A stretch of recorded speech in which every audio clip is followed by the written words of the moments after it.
Welcome to Biohacking with Brittany. I am thrilled that you are listening to today's episode. I am a registered holistic nutritionist, women's health biohacker, and just love being in this space with you. Today is a special episode. I'm not going to do too long of an intro here. It is my interview with the Biohacker Babes. I had the pleasure of actually meeting them in person last year at the Biohacking conference in Florida. And yeah, we got to doing a bit of a podcast swap. So you can listen to my episode where I interviewed them. And this was when I hopped on their podcast. And I think you are going to enjoy this episode. We kind of dive into my own health journey, things that I've been through, things I've struggled with. We talk about fertility and preconception health and balancing your hormones and everything like that. We talk about a lot of different things, and it was great to just spend some more time with them. I love both of them. And it's honestly just really nice to see other women rising in this space. Biohacking can kind of be very male dominant.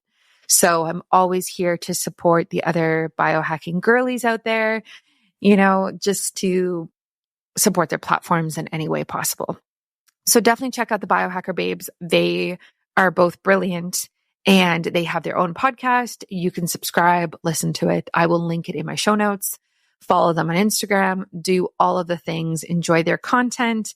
They are part of our community, and I'm just so grateful to be a part of their community. And a shout out to Mimeo. Mimeo includes 4 different biomimetic ingredients. Basically, these are ingredients that mimic the different molecules in our cells. And these molecules or these compounds are really fantastic for aging and longevity and cellular health. So they also mimic a 36-hour fast, which we love because a lot of us, especially women, don't really fast as much anymore. And there can be a lot of negative side effects. So we kind of have to just be a little more careful. That's why I love taking Mimeo. I love what they're doing in this space. They are very innovative and their product is smart. It includes spermidine, PEA, OEA, and NMN. And so these are all different compounds that really, really target cellular aging and longevity. And we love that, especially as biohackers. We absolutely love that. So use my discount code BIOHACKINGBRITTANY to save at checkout. As always, you can find it linked in my show notes and on my website. If you have any questions, just email me, send me a message. And enjoy this interview with the Biohacker Babes. It was really fun. And yeah, thank you for listening. I will catch you soon for another episode. Welcome, Brittany, to the Biohacker Babes. Thank you so much for joining us. I am so excited to be here. This is so overdue. I'm just so excited about this conversation. Ever since we met last year in person, I'm just, looking forward to it. Yay, us too. Yes, we finally got to meet at the Biohacking conference last summer in Orlando, but we've known each other for a while. As you know, you have a very strong, amazing female voice in the biohacking space, and it's just been so great to follow your journey, especially on Instagram and your podcast. You're just doing amazing things. So it's an honor to have you on our show today. Thank you so much. Yeah. So we are going to talk about an awesome topic that is very near and dear to my heart: preconception, pregnancy. We're going to get into a lot of really great stuff for women and men today. Men, we are not going to leave you out because you are half of the equation when we are talking about making a baby. So you're here too. But I think, it's really important to talk about how I think pregnancy for some people is almost like an afterthought. It's oh, I'm 4 weeks pregnant. Now I need to change my diet. I need to take my multivitamin or my prenatal, all these things. But really, preconception planning is so important. And you know so much about this topic. So I want to kick it off with, well, first of all, let me share with everyone, you do have a course that you just launched. Congratulations. Thank you. So it's called Baby Steps, 7 weeks. It's 90-day preconception protocol. We're going to get into the details of that. But to kick us off, why do you feel like preconception planning is so important, especially in today's toxic world? Yeah, absolutely. So it's about 1 in 6 couples now struggle with infertility, and that rate is only increased in the last few decades. And about 1.5 years ago, when I started thinking about conceiving myself, I kind of had this very biohacker mindset of how do I optimize my health before I do this? And I looked around, I looked at the research, I looked online, and I really didn't see a lot of people focusing on this area. A lot of the conversation was, just try to get pregnant. And if you can't do it, then learn how to be healthy. Then let's talk about fertility health and things that you can do. But my perspective was, okay, how do I actually be proactive about it and not even go down that avenue of potential infertility and potential issues? And now it's kind of getting better. More and more people are talking about being proactive and what we can do to even prevent that. But a lot of the conversation, again, is very reactive. It's a very almost like a Western medicine way of going about it. Like, there's a problem. Oh, let me try and fix it now versus let me just optimize my health before we even have a problem in the first place. So that is kind of the gap that I saw in the market and the gap that I saw for myself as well. And then once I started doing the research and actually looking into how can we have a healthier baby? How can we have healthier sperm from the male side? Like, what can we do? There's so much research around what you can actually do, but we're just kind of not really focusing on it, or we're not really doing it until those issues arise. So I wanted to kind of be at the forefront before we could get there. Yeah. I mean, it's much like how we respond to being in pain. Like, no one really does anything until there's actually a fire. And I think everything that you said is so empowering. And the harsh reality is that if you are struggling with infertility, or if you're going through IVF or fertility treatments and it's not catching, or it's not successful the first time, I mean, that's a survival mechanism, right? To protect your body. It means that it's not the right environment for it. And so I think, yes, doing the planning ahead of time is just so crucial. So we're excited for you to share that information. Where do we start? Like, how soon, how by individual it is, if you want to drop into either of those categories, or like, how did you start thinking about this for yourself? Yeah, absolutely. So originally it kind of went back a few years ago where I was on birth control for 7.5 years before I knew any better and came off of birth control and, kind of let my cycle fluctuate and try to regulate. And a few years past that, I was having very irregular menstrual cycles. Despite being arguably pretty healthy, it was still irregular. And one day I went to a walk-in clinic. I went to a doctor and she basically said, hey, I think you might have PCOS because of these symptoms. Like, you have some cysts on your ovaries, you have irregular cycles. So you have 2 out of the 3 things that you need. And that shook me because anytime you have any type of somewhat health diagnosis, it's very debilitating in the beginning. And there's kind of 2 ways you can react, right? Like, you can let it define you and this becomes something that you deal with and acknowledge and just, be somebody with PCOS. Not that that's a bad thing, but it's like one of these things that you use to describe yourself. Or you can look at putting it into remission and what can you do to heal that and move forward from it and overcome it. And so that's kind of the approach that I took and really started me on this journey of hacking hormones and hacking my hormonal health and learning about the menstrual cycle really deeply and understanding what I could do. And so through that, I was able to regulate my ovulation, regulate my menstrual cycle. And eventually, a few years later, I got to the point of thinking about fertility. And I started about a year and a half, I think it was a year and a half before I got pregnant, of, okay, now's the time to really optimize before we start trying. And again, I went down this rabbit hole of research and tried to look for things and wasn't happy with what I saw. But I ended up doing a bunch of things. I ended up starting acupuncture, changing how I was working out, started avoiding specific substances that I knew would impact my egg quality, things like alcohol, cannabis. Not that I was really ever consuming a lot of it, but really, really cutting it out like cold turkey, increasing my water intake, changing how I exercised, just kind of tweaking all the different areas of my life in order to put fertility first. And so through that journey of learning what to do, on a piece of paper, I actually wrote out, I still have it somewhere, the 6 things that I would do every single day to optimize my fertility. And that is actually the like cornerstone, the pillars of the baby steps protocol is what I wrote on that piece of paper. And so that's what I started employing and started doing. And yeah, I was able to heal the cysts on my ovaries, regulate my menstrual cycle, don't have any hormonal symptoms. And then, and then we started trying to conceive and we got pregnant on the very first try. And it was shocking because I didn't think that that was going to happen. It's incredible. Like, so I went into trying, and we can talk more into detail about it, but I went into trying with the mindset of, I just want to get pregnant in the next year.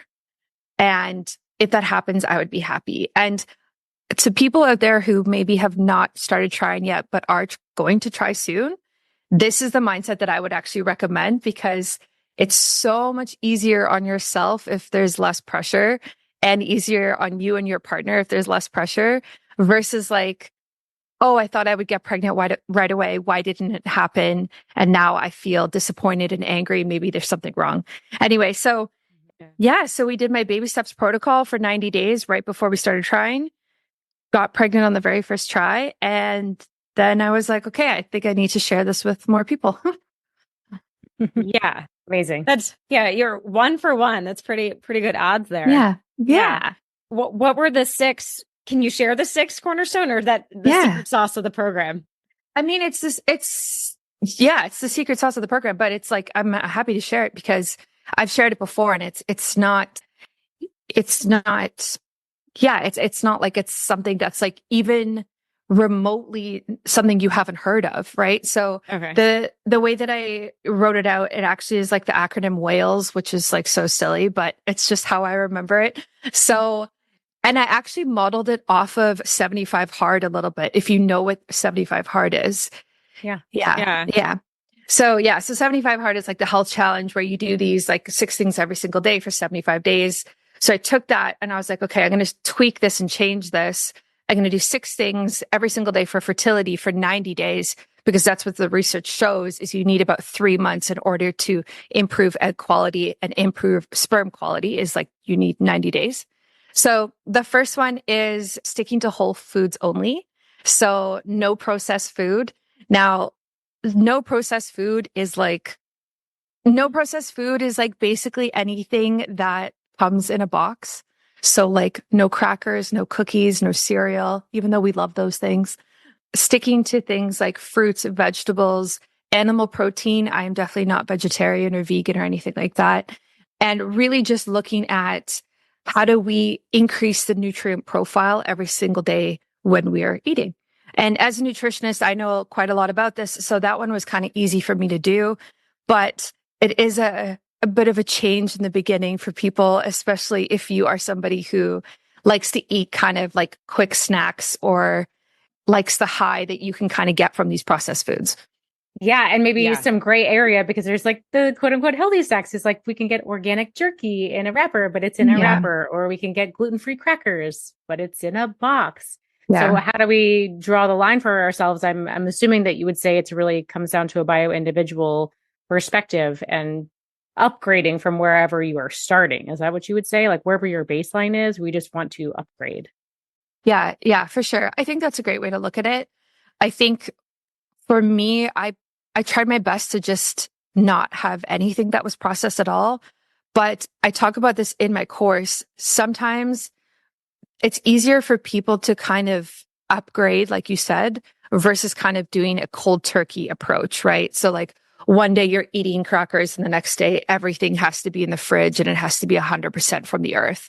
So I think there is like this, depends on your personality. It depends on the type of person you are. I think there's different ways to go about it. But even if we aim for like 90% of real food, like food that has minimal ingredients, right? So if you're buying jerky, like flip over the package and what does it actually say on there?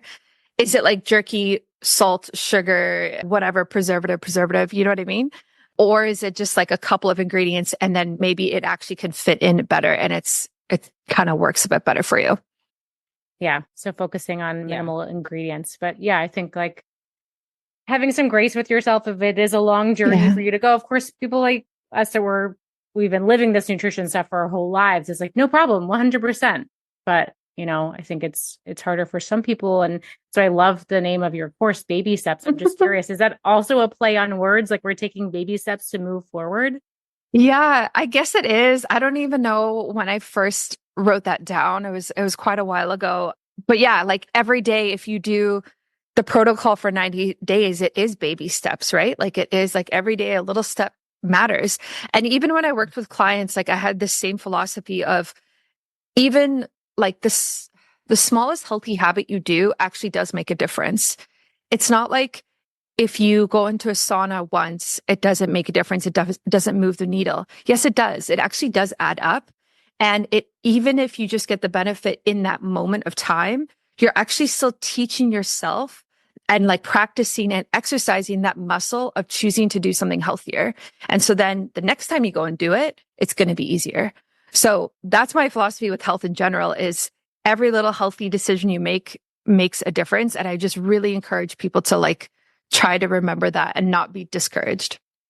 Such a great perspective. Yeah. Because we hear a lot in biohacking. It's like, if you can't do it all the time, don't do it. But I like that kind of emotional flip of like, no, we've kind of broken the barrier. We've tried it once. It's not scary or unfamiliar. Yeah, exactly. And honestly, like I love biohacking, for sure, but it can be exhausting when you look at it and it's like every single day you're supposed to do a cold plunge and a sauna and intermittent fast and get 10 hours of sleep and do like all of this and your red light and your brain tap. I know. And I'm guilty of that too. Like I get to the end of the day and I'm like, God, I didn't do my red light today. How did I go a whole day and not do it? And I'm like, but Renee, you did the sauna, you worked out, you did your brain tap. It's like, I know it's hard. It's hard to, because it's fun and exciting. We like these things, but yeah, it's just not reasonable or practical to do everything every single day. Yeah.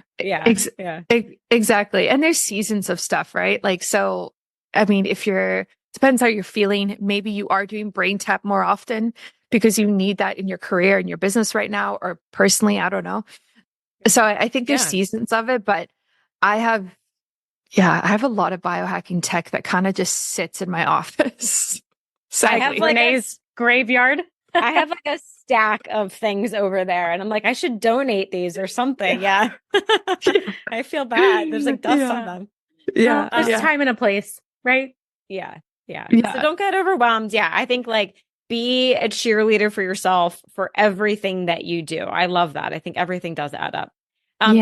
Brittany, I'm so curious. Like, what about your husband? Was he on board with this? Because I hear that a lot. Like the women are like, yeah, I'm going to do all the things. And like, they can't get their men to stop drinking alcohol or stop smoking weed, like some of the things like that, or changing their diet. So how was that? Totally. So yes, my husband was on board. However, there was definitely some education that needed to happen there. And it kind of slowly happened over time. Mind you, like I didn't have everything packaged nicely in this course that I have now to kind of show him. But we would listen to podcast episodes together. Like Andrew Huberman put out a podcast last year. I think it was like 5 hours on how to optimize fertility for men and women. And so we listened to that driving down the car on a road trip one time and just kind of educating him and explaining to him, hey, like there is so much that we can do to optimize your sperm. Like there is so much because men make new sperm every single day. And by the time that it's like fully matured and actually like comes out of them, it's about 90 days later. So they have so much control. Like they have so much control of what they can do. And so explaining that to my husband, like, hey, the sperm that you create today, like that's only going to come 3 months from now. So let's think about when we want to start to conceive or start to try. And what can we do? Like, let's backtrack and let's make sense and let's make you have or help you have healthier decisions today so that your sperm can be healthier.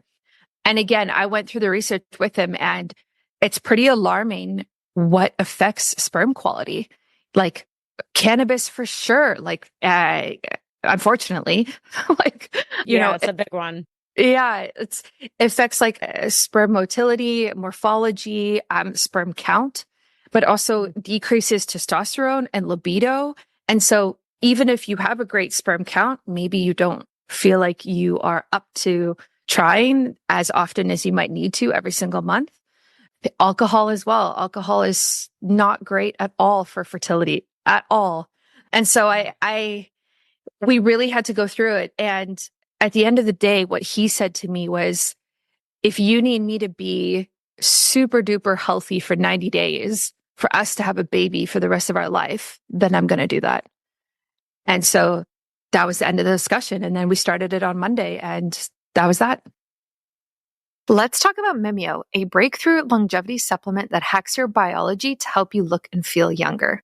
It was created by PhDs in nutrition from over 7 years of clinical research, and Mimeo was designed to mimic the longevity benefits of fasting in a simple daily pill. Not only has Mimeo been shown to extend lifespan in animals by 96%, but users have been able to take as much as 2.5 years off their biological age in just 8 weeks. How? Mimeo's groundbreaking biomimetic formula uses a patented blend of all natural metabolites that work together to help your cellular health from the inside out. First, there's OEA, which is a metabolic supercharger clinically proven to help control appetite and promote fat metabolism, so you can crush those cravings and silence food noise throughout the day. Then there's spermidine, the cellular autophagy activator, helping clear out cellular junk to boost cognition, clear brain fog, and refresh your cells. Next, there's nicotinamide, a broad-spectrum NAD+ booster that's been shown to improve everything from metabolism to skin glow to immune health.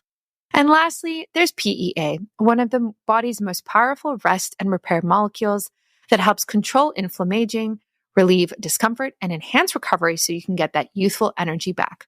Mimeo is designed to work like a super fast, super efficient fasting diet, but without actually having to fast.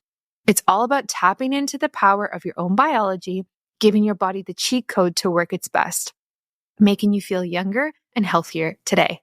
You can try Mimeo today. Use my discount code at checkout, which is BIOHACKINGBRITTANY, and you can get all of these benefits in a simple supplement today. Again, that's BIOHACKINGBRITTANY in all capitals. So definitely try it and let me know what you think. When you put it like that, that's such a small commitment. Yeah. We can do this. 90 days for your kid to have a healthy life for hopefully 100 years. Yeah, exactly. Yeah. And then when you talk about like how I have to be pregnant for 9 months and you're like, okay, you can do something for 3 months. I think you're fine. Okay. Like, yeah. Teeny tiny ask here. Yeah. Exactly. What about testing? Did you do any sperm testing or testing for yourself, biological age, hormone testing? Yeah, we did. So for my husband, we tested his sperm. And so we tripled his sperm count. And again, wow. I know this was not something that I thought was going to happen. So he's 30, he's 31. Yeah. So we looked at his sperm parameters beforehand and they were like pretty good. Like he was decently healthy. So I wasn't necessarily worried about moving the needle too much with it. It wasn't like he had a low sperm count and this was going to be an issue. But then when we got the numbers back after he cleaned up his act every single day for 3 months, I was like, wow, this makes a big difference. So we tripled his sperm counts and that was really impressive. And then I also tested, what was I doing? I was doing a few different brands, looking at my nutrient levels, looking at my hormone levels, just making sure that things were kind of balanced on my end. With women, it's a little trickier because with egg quality, you can't necessarily test it. Not really. Like there's AMH, but there's debate on AMH. So it's a little harder with women. Yeah. With sperm, I'm curious, did you find anything else to be really helpful? Like, did you address EMFs or environmental stuff? Yeah. So that's part of one of the steps with the protocol is the L, which stands for lifestyle and biohacks in brackets. And for men, this is definitely includes EMF and radiation exposure. So because the testicles hang outside of the body, whereas the woman's ovaries are inside the body, they are much more susceptible to the harmful effects of EMF. And so things that I would do for him would be I would see him, with his laptop on his lap, and I would put a EMF shielding blanket between his lap and the laptop every time. It drove me crazy. And I was like, come on. I do the same thing for my husband. I have like the Defender Shield laptop shield. And like, it's so easy. Just put it under the laptop. It's so easy. That's literally, I have the same one. That's funny. Yeah. And then we also, so we're big into like sauna and steam room and stuff. And honestly, it's not super great for men for fertility because heat reduces sperm count and sperm parameters. So what we did was he would go in at less. It was also summertime, so we weren't doing it as much.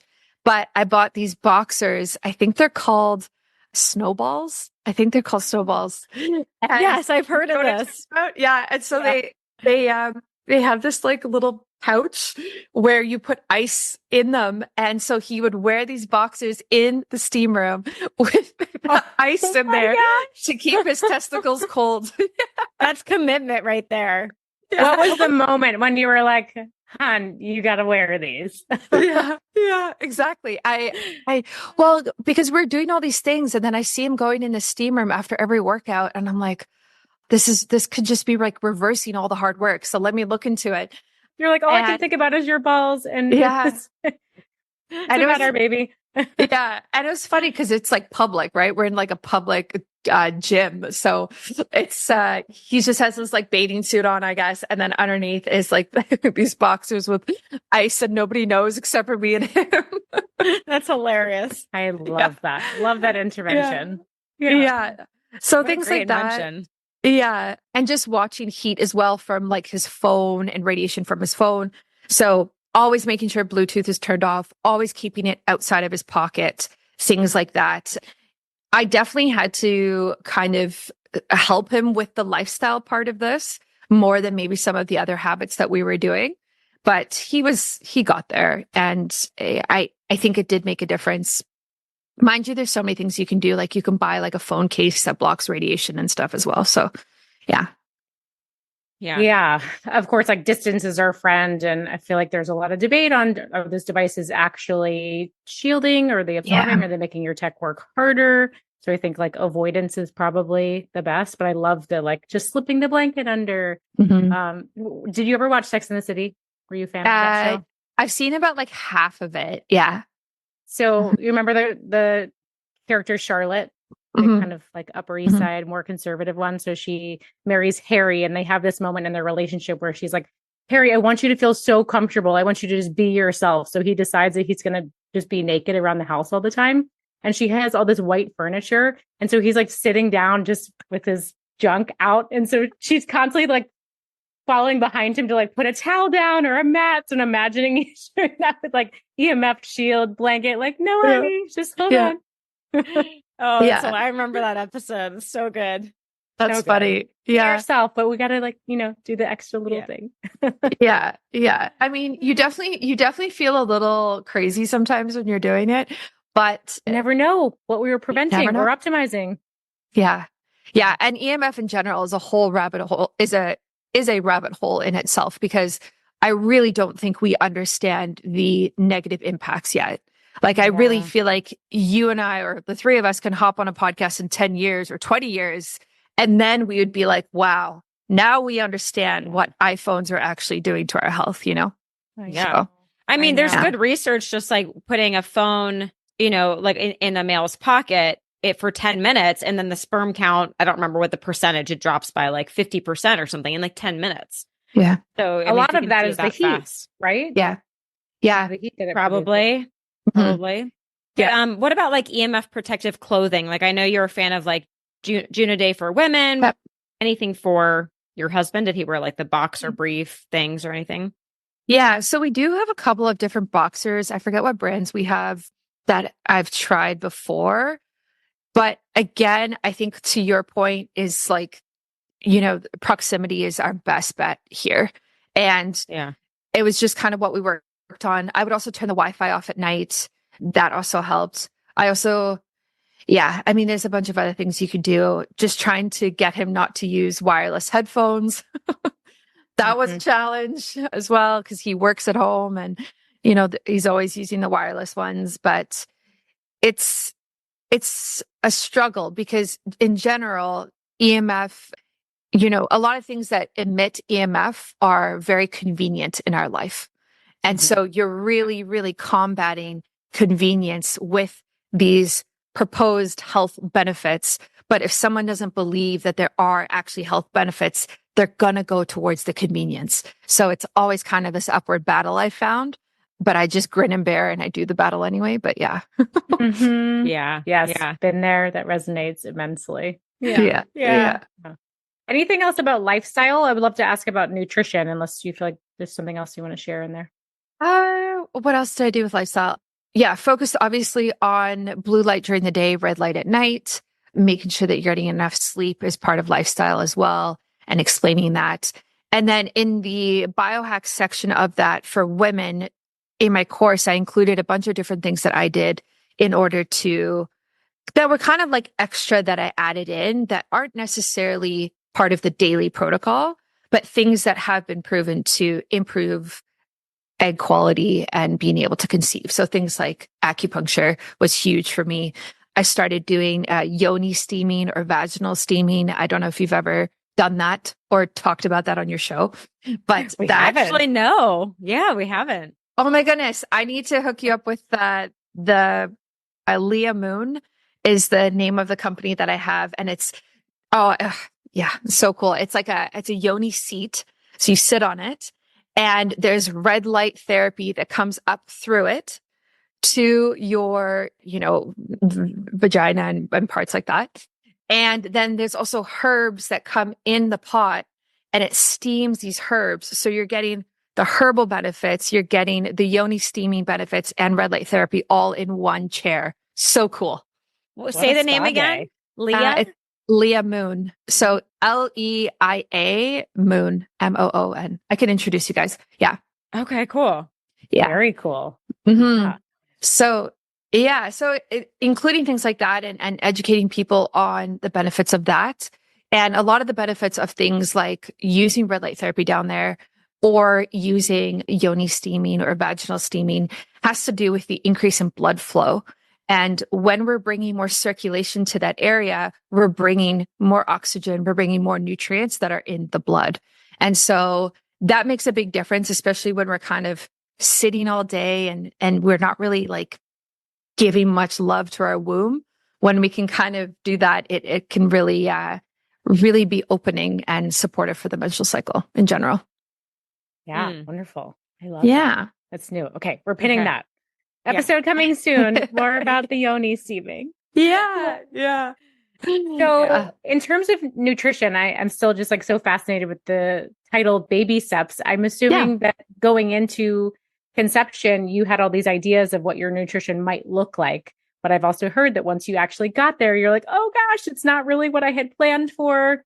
I can't eat as perfectly as I wanted to, of course, because of not cravings. Can you talk a little bit about how you approached that? I'm sure it took a lot of sort of like self-compassion to be like, it's okay to not eat perfectly. Yeah. You mean for pregnancy? Like once you're pregnant? This was very challenging. Very challenging. I was sick for about 6 weeks at the end of first trimester so kind of like week 6 to week 12-ish. And it was rough. It was really, really rough. And some women are so sick that they don't eat anything and they lose weight. And then you're looking at like nutrient depletion and that can be really harmful. But for me, I felt more sick when my stomach was empty. So then I just started eating every like 2 hours, which was way more than I ever ate before, ever. And I would only be able to really eat things that were super processed, which was completely the opposite of what I did during baby steps and fertility and preconception. And I didn't want any animal protein. I had all these weird aversions and it was really, really hard. And the way that I kind of got through it was I had a lot of grace for myself and I took the perspective of this is just a phase. And that was like my mantra. So when I was like throwing up all the time or not even throwing up, just feeling nauseous, I was like, this is just a phase, like this is going to end.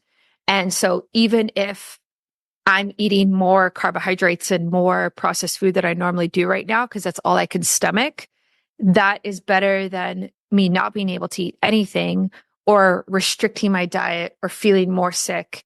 And I will be able to come out the other side of this and make healthier choices. And that's exactly what happened. Like once second trimester hit, I felt phenomenal. Like I felt so good. And so my diet went back to exactly the same. I went like cut out all processed food again. Like there was no bagels and cereal and like easy things that I was grabbing. I just felt normal. So I was able to kind of like hopefully balance it out. But yeah, it was really hard. It was definitely hard. Mm. Yeah. And I'm sure knowing as much as you do, it's like, oh, I have this schedule and I want to follow this. But the actuality is your body is in control at that point, right? Yeah. Yeah. And then it's hard because like then you feel guilty, right? And then you feel like, oh, I'm eating this thing that is like a void or devoid of nutrients, but it's all I can kind of stomach right now. And even when my husband would make me like dinner and put it in front of me and say it was like chicken and veggies, I don't know, like I would just look at it and be like, I don't want to eat that. Like that is so unappealing. Like I can't eat that. Like and it's really difficult. And I'm grateful that it was a short amount of time. Like 6 weeks was a short amount of time. I mean, I wish it was shorter, but I have a friend who was nauseous her entire pregnancy, like all 9 months, right until she gave birth. Yeah. Oh, so God, I have so much compassion for that because nausea is the worst. Yeah. It's just so uncomfortable. But I mean, you have to feel good that like, that you went into it so healthy, like your body was flooded with nutrients when you were planning. And 6 weeks is really not much when you think about, not that the average American is the goal, but the average American is eating those processed foods their whole life before conception, during pregnancy. Don't want to do that, but 6 weeks is just a blip. Yeah. And you have to just do what feels right in the moment. Yeah. Yeah. The hard thing is like, especially when it's your first pregnancy, you don't know if you're going to be that woman who it lasts all 9 months. So when it starts, that was my concern. I was like, what if this symptom is here to stay? And I did all of the biohacks. Like I did all the ginger this, acupuncture, acupressure, massage, whatever people told me could help. I did all of it. And nothing really helped that much, to be honest. Like nothing really made it go away. And so, yeah, it's pregnancy is not for the weak. Yeah. I guess. I bet. I'm sure it's like an amazing lesson in patience and grace because there's no way around it. Yeah. Yeah. Yeah. I actually have to record or release my second trimester experience. So I recorded episodes, first trimester, second trimester, then I'm going to do one third trimester on the realities of actually being pregnant and not just like, hey, here's like biohacks you can do, but like how it actually feels. And what was so difficult for second trimester was you start gaining weight, but you don't look pregnant, but you're gaining weight. And it's really mentally hard, especially as someone in the health space and any woman out there who has ever had body image issues or struggles, because you don't have a belly that's like round and this bump and like, you're so cute, blah, blah, blah. Like you're just kind of gaining weight and your body's changing. And it was really difficult to go through that around month 5 and kind of accept that it's okay that my body no longer looks like it once did. And I'm supposed to be gaining weight is like a very weird mental shift. Yeah. It was really hard. Yeah. The mindset around that. What about, did you add in like any other nutrients? Like when you felt like you couldn't really eat the whole food diet, like I'm assuming like a prenatal or organ capsules, anything like that to kind of offset? Yeah, absolutely. So I was on prenatals during the preconception prep, and that's part of it is like the supplement stack is what I talk about in the course. And then that I continued when I was pregnant. And something that I do recommend to people or women is if you are struggling with nausea, get a prenatal that is actually a powder and add it to water. Because I found it was really hard to swallow capsules, like really take supplements. I was just like, oh, like you just want to gag, you know? And so I would take one, and I did my research so much on which prenatals to take, what makes sense, what is activated, what is the most absorbable form of these nutrients. And so because I kind of had that, it definitely made me feel better, kind of like a safety blanket. But I know a lot of people don't like that when you say like, oh, I'm on a prenatal. That's all I need to do when I'm pregnant. But it definitely did help. Yeah. Yeah, absolutely. Yeah. Any advice for individualizing supplement routines, or is that in the book? Is that maybe just like a preview, or what do we need to know for female? Yeah. So definitely, I mean, individualizing. I mean, in general, with individualizing, you need to get tested. So we really need to start with that base. Whether you do something that's like an at-home test that looks at different nutrients, vitamins, minerals, things like that, we kind of just need to know where your levels are at before we can make serious recommendations or tweak things a lot. So that's what I would recommend to people is get tested. And thankfully now, like those at-home tests are very accessible. Like there are tons of companies that are doing them now, which is great. So maybe get tested, and then you can look at the supplement stack that I recommend, that most people recommend for fertility, and then tweak it. I definitely added in things that are very like biohacky because I just knew that I also wanted to be focusing on detoxing and autophagy and cellular health at the same time, preparing my body for pregnancy. Because during pregnancy, you don't really want to be detoxing. That's not really the time for it. And so I knew that I wanted to add in things that were above and beyond, you know, an electrolyte supplement and a prenatal during that time. Mm-hmm. At what point did you stop the kind of detox phase? And can you share some of those like biohacky stuff? Because we love it. Yeah. So I stopped basically, I guess it depends on the supplement. So anything that's really focused on autophagy and cellular turnover, I basically stopped once I got pregnant. It's not that you can't take that or things that like boost NAD levels. You know, there are some people who say like, yeah, you can take that. That's fine. I just kind of stopped taking it every day religiously. So I kind of like almost eased it down and like reduced the dosage. Things that I did continue to take and I still take is like Fatty 15. I don't know if you guys know Fatty 15. Oh, yeah. Yeah.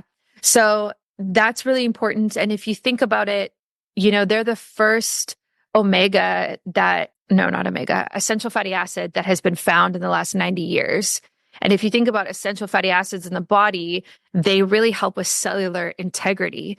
And we want really healthy cell walls. And of course, we want that for pregnancy. So when I was looking at how their supplement works, I was like, okay, this makes sense for me to continue to take. And so I continued that one throughout pregnancy. Sometimes I'll take a break and maybe I will take an omega-3, but that's like an example of one that not a lot of people would ever take pregnant, but I've taken. Yeah, totally. Yeah. That makes sense. Yeah. Oh.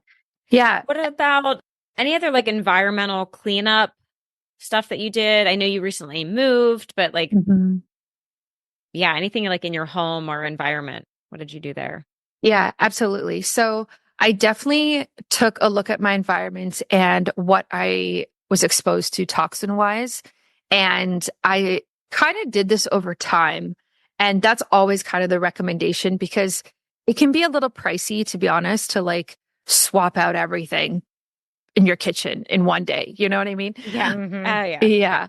Yeah. So I talk about this in the lifestyle component of how can we reduce the toxins that we're exposed to.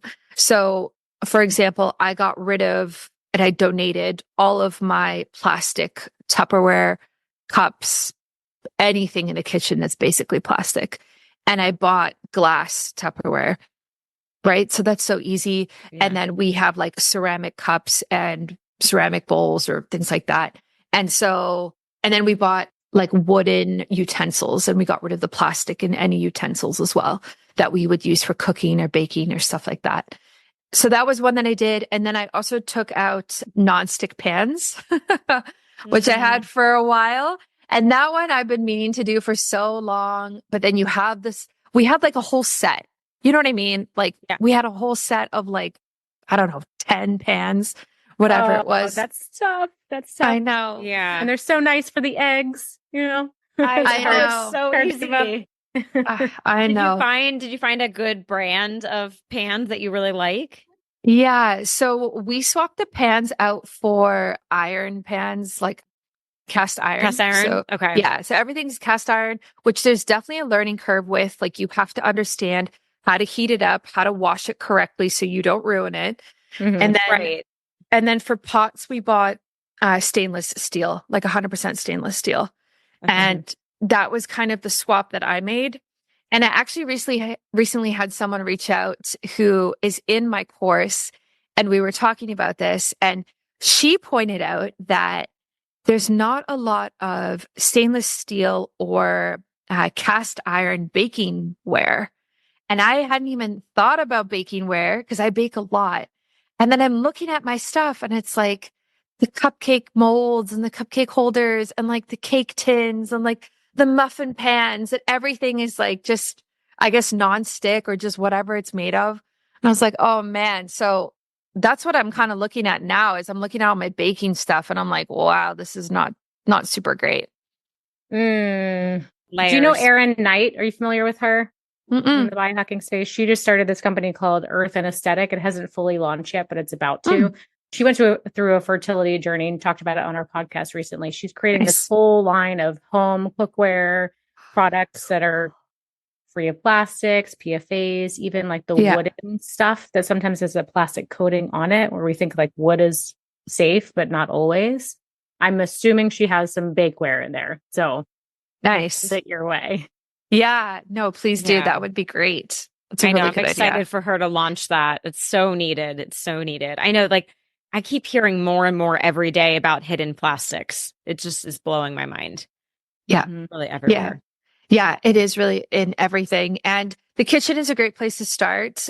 And then toxin wise, also personal care products is a big one. And this I have started many years ago of like looking at cleaner makeup brands, cleaner skincare, hair care. How can we reduce our exposure to BPA and BPB and all these different BPs now, phthalates and these endocrine disruptors that really wreak havoc on our hormones? And that is a big component of having an irregular menstrual cycle or developing something like PCOS, endometriosis, things like that. So it's hard when people kind of listen to podcast episodes like this sometimes because they might get overwhelmed of like, oh, I need to kind of change all my products and change all of these things about my life. But I just want people to know that it really is a journey and it takes a long time to like make these switches, and that's totally okay. Like even the little tweaks that you do today are important, and don't get overwhelmed. We're all on a journey together. Yes. Thank you for saying that. I think it's safe to share with our audience. They've heard us rant about EWG, and it's just like when you run out of something, replace it with something better. Yeah. And that's just kind of a natural turnover process because that would be a lot of money to go in and just sweep everything from the bathroom. Yeah. That's a great tip, actually. Just like when it runs out, like that's when you do the upgrade. That's a really smart way of managing it. Yeah. Well, I've been in so many conversations with clients where they're like, I just bought this. I'm like, oh, okay, well, we'll get through it. And next round, we'll make a different choice. Nice. Yeah. I love that. Yeah. And there's so many more good brands coming out every day with cleaner stuff, which is helping. Versus like 10, 15 years ago, it was like you tried to find clean stuff and it was fake clean or it didn't work. So exactly. Yeah. Yeah. I find now though, like there's a bit of like greenwashing, as they call it, of, calling things natural where the word natural is not regulated. and then they like put a piece of fruit on the label and it's natural. And then you look at the ingredients and you're like, okay, this doesn't make sense.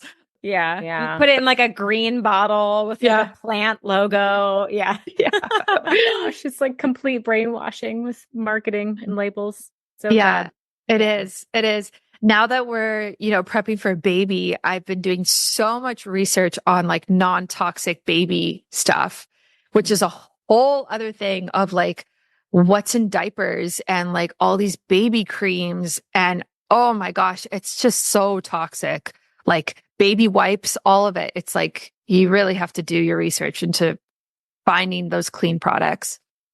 Yeah. Yeah, one of my friends, she now has 2 kids and same thing. She went down the rabbit hole of safer toys, everything like, and also like the EMFs, because there's all this like fancy tech of like monitoring your baby sleeping and breathing and heart rate and all the things. But it's like, but how much Bluetooth and EMFs are you then adding in? So so you're going to be a great resource for our audience for that, because that's so needed.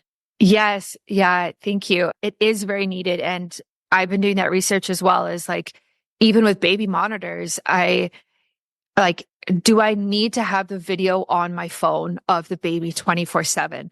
Or do I buy something that is audio only and is a separate device and doesn't require Wi-Fi and is less EMF and less radiation? Right. And so you have to make those tough decisions. But when health is like, one of your top values, which it is for me, I almost always try to do the healthier thing, even if it costs more, or even if it's annoying or more upkeep or more work, because I do think that the benefits are there on the other side of it. Yeah. Yeah. We can take the extra step. Yeah, exactly.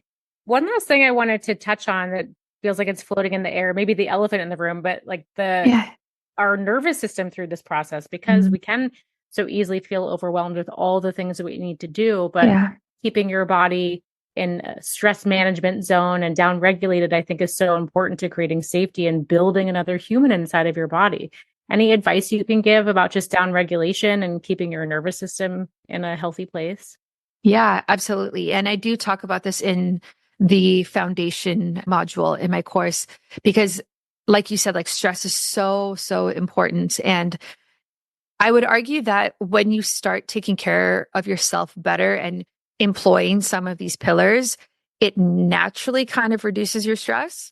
When you're eating healthier, you are now exercising every day, you're taking these supplements, things kind of come down naturally, but there's definitely extra things that you can do. So something that I really focus on for this, and what I was doing when I was, preparing to try, was affirmations and visualization. So visually picturing yourself pregnant, like picturing in your mind, like looking at a positive pregnancy test, like saying those words, I'm going to be a mother. I was born to be a mother. I can do this. Making those affirmations and really making it part of what you believe to be true about yourself.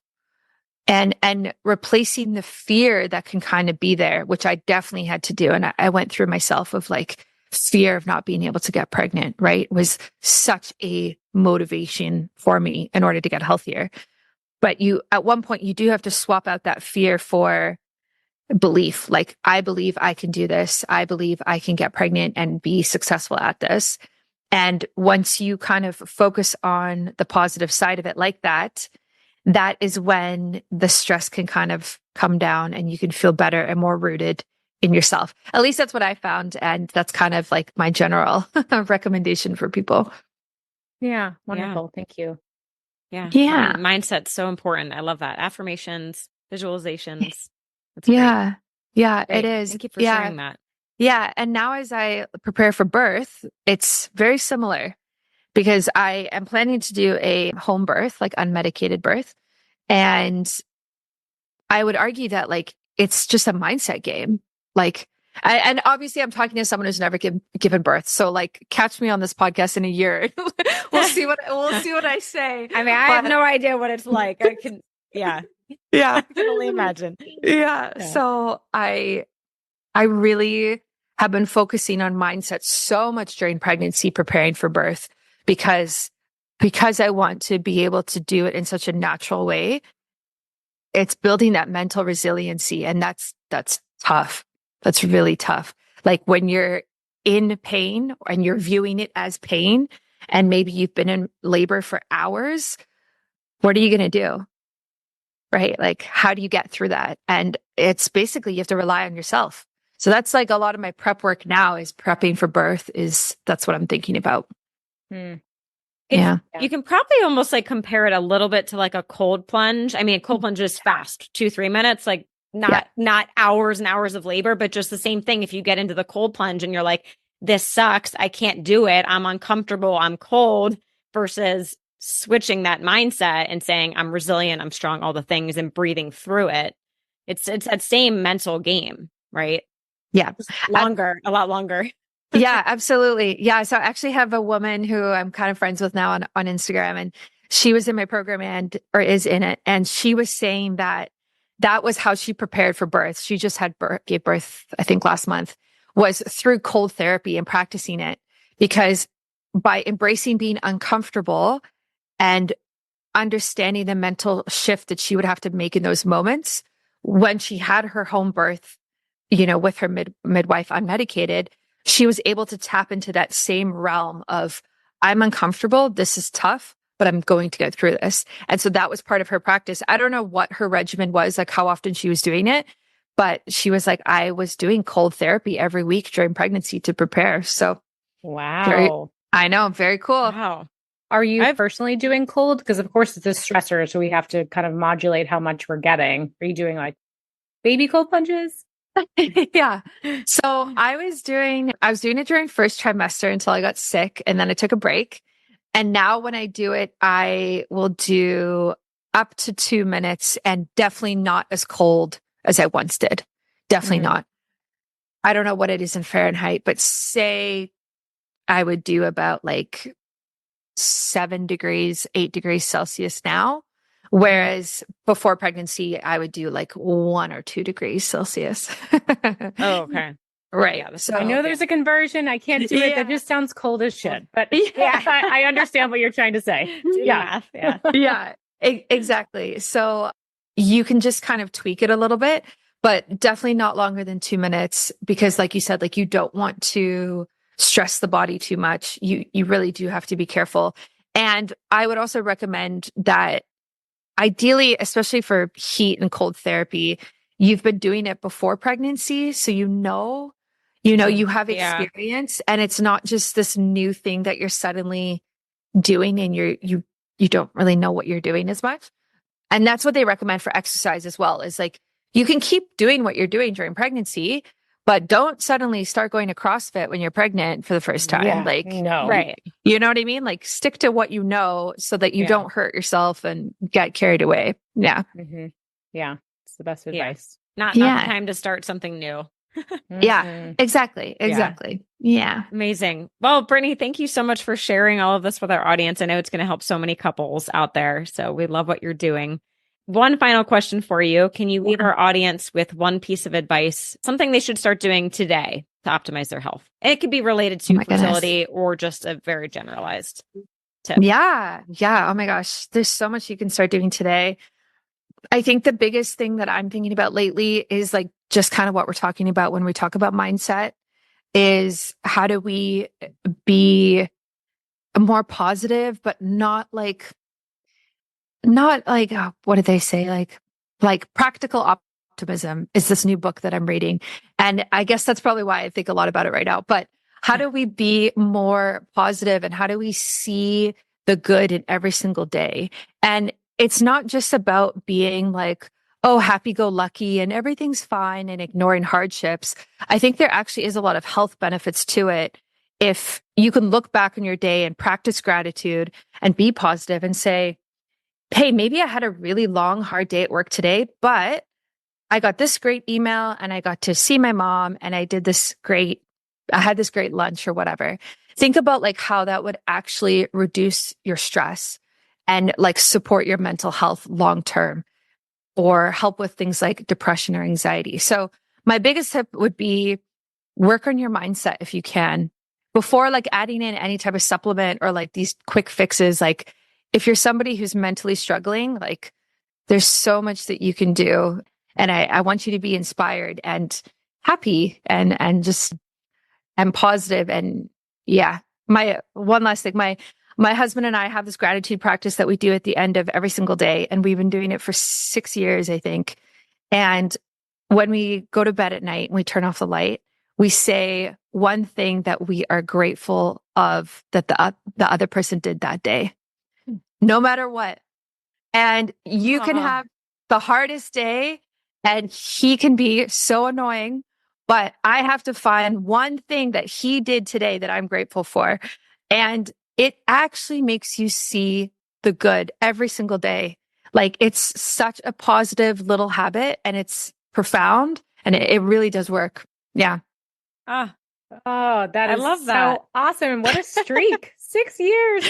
Yeah. It's so impressive. It's been for forever. And it's honestly, it's really cute to see what he says too. It'll be, yeah, like sometimes it's more of a compliment or sometimes he'll just say random things that I didn't even really notice that I was doing for both of us, but he noticed it and then he brings it up and it's really nice. And it's like, how do we cultivate gratitude more in our lives, you know? Yeah. Such a simple and powerful practice. Thank you for sharing that. Yeah. I think I'm going to steal that one. I know. I'm going to make my husband do that tonight. Do it. We actually just shared an article about optimism for longevity and how like having a purpose. So I think gratitude falls into that category, but like, having a reason actually make us live longer, healthier lives. It's definitely better than supplements, any supplement or any. Yes. Of course. Of course. Yeah. You can't supplement your way out of like negative thinking all of the time and that spiral. Yeah. The I brain see is the people chemist. trying It to do controls that. the whole body. Mm-hmm. Yeah. I saw a quote, actually, funny timing. I saw a quote yesterday and it was like, I don't remember word for word, but make the most of today because you won't see today ever again. Yeah. Something like that. And I was like, that is a really good point. So even if it's like a bad day, it's like, make the best of it because it's going to be gone. Then, blink an eye. So that's crazy to think about though, too, eh? Wow. Yeah. Like life is so real. It's so real. And also just like life moves so fast. Yeah. It really does. Whoa. Okay. Yeah. Gratitude journaling. Before we close, can you share with our audience where they can find more of you and access your course? Yeah, absolutely. So you can go to biohackingbrittany.com. Super easy. Everything is listed right there. My podcast is Biohacking with Brittany. All my social handles are Biohacking Brittany. And so if you have any questions, you can send me a message on Instagram. That's where I am the most active and typically like interact with people. And I get a lot of women reaching out about like personal questions about their health. So if you have personal questions, we can chat there and I would love to be able to help you out. Beautiful. Wonderful. Thank you. Thank you. Thank you so much. This was great. Yeah. Thanks for having a great out with us. conversation. Yeah. Very excited to share. And thank you to everyone for tuning in. We will see you next time. Thanks for listening to another episode of Biohacking with Brittany. If you're interested in finding the show notes or the sponsors for this episode, you can do so on my website, which is biohackingbrittany.com. Remember to follow me on Instagram where I'm most active. My handle is @biohackingbrittany. And if you're interested in working together and you want to email me directly, you can do that. My email is info@biohackingbrittany.com. And I look forward to hearing from you and having you tune in next week.